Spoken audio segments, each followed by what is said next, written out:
kita mulai ya.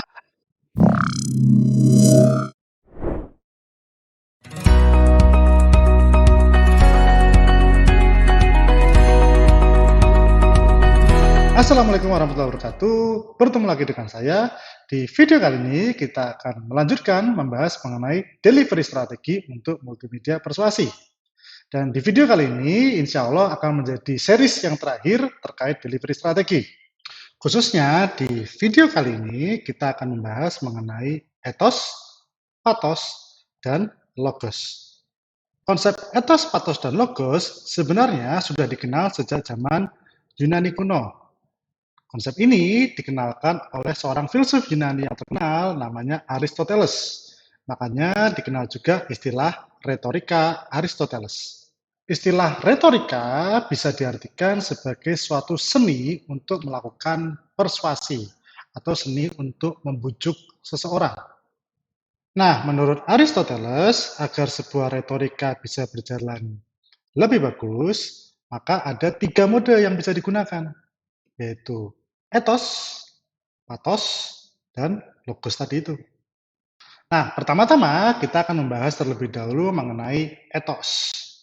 Kalau dari bahasa Yunani aslinya, ethos itu bisa diartikan sebagai karakter. Nah, kalau ethos sebagai mode retorika, yang dimaksud adalah kita melakukan persuasi dengan memanfaatkan karakteristik atau kredibilitas dari yang menyampaikan persuasi. Singkatnya, suatu argumen untuk persuasi dikatakan kuat karena yang menyampaikan argumen tadi adalah orang-orang dengan karakter atau kredibilitas yang terpercaya. Nah, bagaimana kemudian caranya untuk membangun karakter atau kredibilitas ini ketika kita ingin menggunakan ethos? Yang pertama, bisa dengan menggunakan popularitas. Artinya apa? Artinya orang yang lebih terkenal atau orang yang lebih populer, kata-katanya atau argumennya akan lebih kuat dibanding orang-orang yang kurang terkenal. Sehingga jangan heran kalau kita mengiklankan suatu produk, kadang-kadang kita memanfaatkan nama-nama selebriti atau nama-nama influencer. Ya jelas, karena selebriti atau influencer biasanya lebih berpengaruh daripada ya kalian yang bukan siapa-siapa. Selain popularitas, cara yang lain adalah dengan menggunakan kepakaran, yang artinya orang yang lebih memiliki kepakaran tertentu di bidang yang dipersuasikan akan lebih dipercaya daripada orang yang tidak memiliki kepakaran. Ya misalnya kalau kita mau jualan bumbu masak, ya tentu saja jika Chef Juna atau Chef Arnold yang menjualnya akan lebih dipercaya daripada mungkin chef pemenang MasterChef sekalipun. Kenapa? Karena walaupun Chef MasterChef itu juga terkenal, tetapi kepakarannya tentu lebih tinggi Chef Juna maupun Chef Arnold. Atau misalnya ada iklan untuk workshop membuat game. Mana kira-kira yang lebih menarik untuk kalian? Apakah workshop yang diisi pembicara semacam Hideo Kojima mungkin, atau Shigeru Miyamoto, atau workshop yang diisi oleh game developer yang baru berkecimpung selama 1-2 tahun. Itulah sebabnya kenapa kalau kalian sadari bahwa setiap kali mengawali suatu seminar, suatu workshop, biasanya si pembicara itu dikenalkan terlebih dahulu kurikulum vitae-nya atau sepak terjangnya. Jelas bahwa salah satu tujuannya adalah untuk membangun kredibilitas dari si pembicara. Sehingga kita sebagai audiens lebih mempercayai apa yang nanti akan disampaikan oleh beliau. Selain popularitas atau kepakaran, ethos juga bisa dibangun menggunakan referral. Dalam artian, ketika orang ini atau badan ini dikenalkan oleh orang lain atau badan lain yang sudah lebih populer atau lebih memiliki kepakaran sebelumnya. Sebagai contoh, misalnya kalian adalah seorang casting director, dan sebagai casting director, kalian diminta untuk mencari aktor baru di film kalian.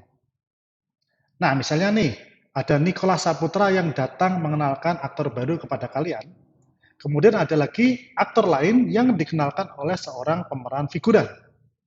Kira-kira mana yang lebih kalian percaya? Cara yang lain untuk membangun ethos adalah dengan menggunakan atau memanfaatkan atribut fisik dari seseorang.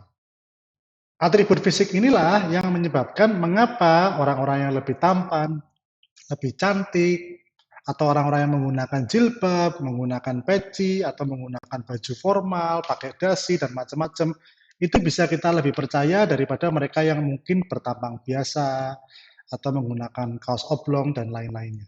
Terakhir, cara membangun etos adalah dengan menjadi figur yang relatable, atau bisa dikatakan juga menjadi figur yang lebih mudah untuk didekati oleh audiens kita. Jadi misalnya ada dua orang yang sama-sama populer, sama-sama memiliki kepakaran, dan sama-sama memiliki atribut fisik yang tepat.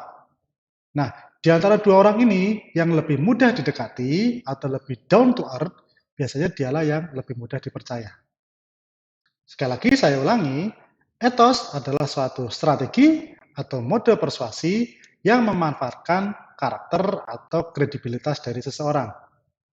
Nah, etos ini bisa dibangun dengan memanfaatkan popularitas, kepakaran, referral, atribut fisik, dan yang terakhir, relatable. Dan alhamdulillah, kami sebagai tim pengajar telah menyiapkan sebuah video persuasi yang mencoba hanya memanfaatkan etos saja. Dan video tersebut dapat kalian lihat di link berikut ini atau dengan membaca deskripsi video ini. Berikutnya, kita akan membahas mengenai pathos. Pathos berasal dari bahasa Yunani pathetic, yang artinya menarik perhatian emosi. Jika etos melakukan persuasi dengan memanfaatkan kredibilitas atau karakter dari yang menyampaikan persuasi, maka pathos mencoba untuk melakukan persuasi dengan memanfaatkan emosi dari audiens. Dengan kata lain, orang menjadi terbujuk dengan persuasi kita karena kita mengaduk-aduk emosi dari orang tersebut. Di sini kita bisa bermain dengan emosi sedih misalnya. Salah satu contohnya ya jelas, misalnya ada acara audisi untuk lomba menyanyi. Ternyata si peserta daripada menunjukkan kemampuan bernyanyinya, dia banyak bercerita mengenai penderitaannya atau bagaimana dia hidup dengan kekurangan atau mungkin tentang orang tuanya yang sakit. Nah, inilah contoh sebuah persuasi yang memanfaatkan emosi. Karena setelah mendengar cerita tadi, mungkin kita menjadi sedih. Dan karena kita sedih, akhirnya kita mendukung orang tadi. Tapi tentu saja, tidak selamanya pathos harus menggunakan emosi sedih. Bisa saja kita menggunakan emosi pride atau kebanggaan. Ya artinya, kita menjadi terbujuk karena persuasi itu memanfaatkan pride kita. Artinya ada kebanggaan kita yang dikobar-kobarkan. Misalnya kita terbujuk melakukan sesuatu karena ini atas nama misalnya solidaritas angkatan, atau atas nama klub kesayangan kita, atau atas nama negara kita Indonesia yang tercinta ini. Selain pride, pathos juga bisa dimainkan menggunakan fear atau ketakutan. Artinya kita menjadi terbujuk karena kita ditakut-takuti. Dan karena kita tidak mau itu terjadi pada kita, makanya kita terdorong untuk melakukan sesuatu. Dan tentunya masih banyak lagi emosi selain sedih, pride, atau ketakutan yang bisa dimanfaatkan untuk mendorong kita melakukan sesuatu.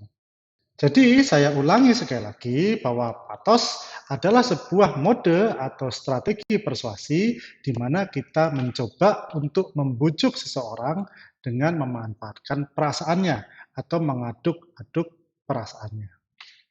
Sama seperti sebelumnya, kami dari tim pengajar telah menyiapkan video persuasi yang mencoba hanya memanfaatkan pathos saja.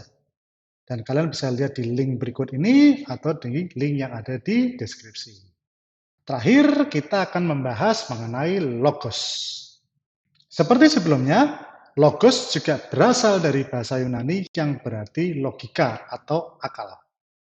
Logos berarti kita mencoba untuk melakukan persuasi dengan memanfaatkan data, fakta, atau logika.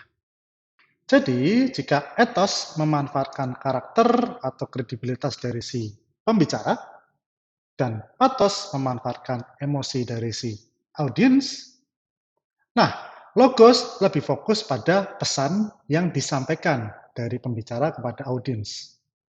Agar pesan ini kemudian bisa dipercaya oleh audiens, maka pesan ini dibangun berdasarkan data, fakta, statistika, atau logika.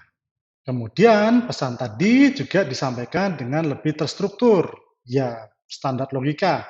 Misalnya ada premis mayor, premis minor, atau mungkin menggunakan konsep semacam silogisme.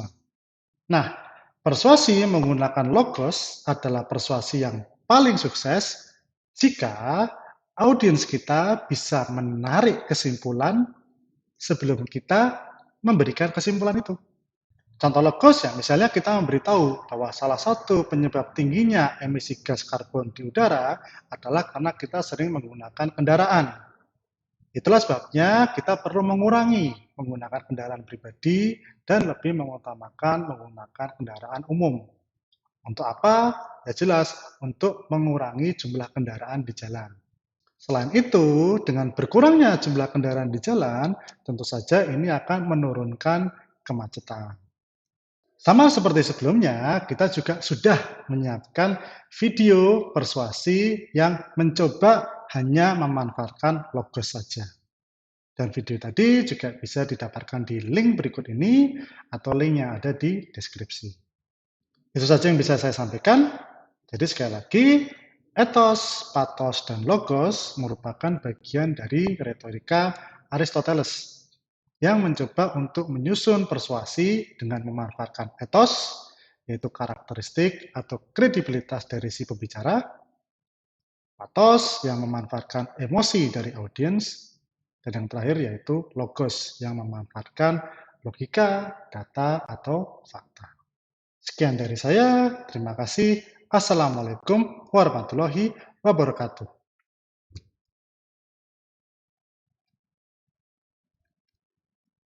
Udah jadi.